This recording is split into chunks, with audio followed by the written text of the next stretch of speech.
नमस्कार मित्रमैत्रिणी, तुमचं माझ्या धनश्री चॅनलमध्ये स्वागत आहे. तर मी नेहमीच तुमच्यासाठी वेगवेगळ्या विषयांवरती व्हिडिओ घेऊन येत असते.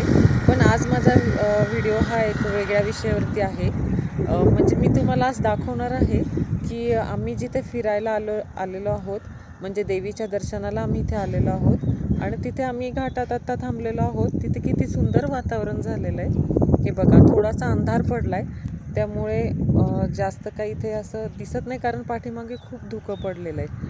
गरमीने इतकं हैराण झालो होतो आणि त्यानंतर इतका छान असा सुंदर असा इथे पाऊस पडला आणि पावसाने इतकं गार थंड वातावरण झालं आहे ना, ते खूप छान वाटतंय असं.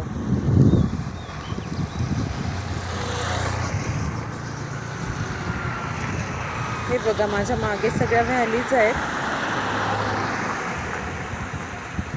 दिसत नाही आता एवढं अंधार पडल्यामुळे, पण हे मागे जे सगळं धुकं पडलेलं आहे, हे माझ्या मागे सगळं धुकं पडलेलं आहे.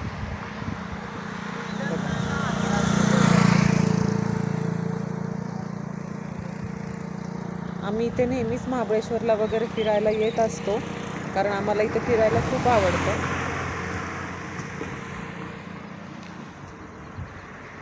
खूप छान सुंदर असं इथे व्हॅली आहेत आणि खूप थंड वातावरण आहे इथं. असं वाटतच नाही की उन्हाळा आहे. इतकं सुंदर आणि थंड वातावरण इथे झालेलं आहे आणि धुकं तर एवढं छान पडलंय ना. हे माझ्या मागे सगळं धुकं आहे, हे बघा. तर मी व्हिडिओ अशा कारणासाठी काढला आज की जेव्हा आपण फिरायला जातो, म्हणजे काही काही लोक युरोप कंट्रीज, म्हणजे स्वित्झर्लंड वगैरे असं फॉरेन कंट्रीजमध्ये फिरायला जातात. पण मला असं सांगायचं आहे की आपल्या भारतामध्ये पण खूप छान अशी सुंदर ठिकाणं आहेत, जिथे तुम्ही फिरून तुम्हाला म्हणजे निसर्गाचा आस्वाद घेता येईल. एवढी छान छान ठिकाणं भारतात आहे आणि त्यातल्या त्यात माझ्या महाराष्ट्रात तर खूप छान छान ठिकाणं आहेत. महाबळेश्वर, माथेरान अशी खूप चांगली थंड हवेची ठिकाणं आहेत.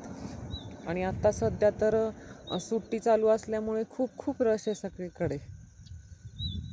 पण आता पाऊस पडल्यामुळे वातावरण खूप म्हणजे खूप छान आहे,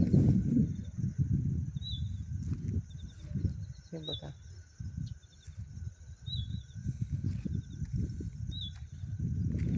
आता अंधारात इथे जास्त काही दिसत नाहीये. दर्शन घ्यायच तोपर्यंत अंधार पडला, त्याच्यामुळे व्हिडिओ काढायला उशीर झाला. तर तुम्हाला माझा आजचा व्हिडिओ आवडला असल्यावर नक्की लाईक करा, सबस्क्राईब करा, शेअर करा. धन्यवाद.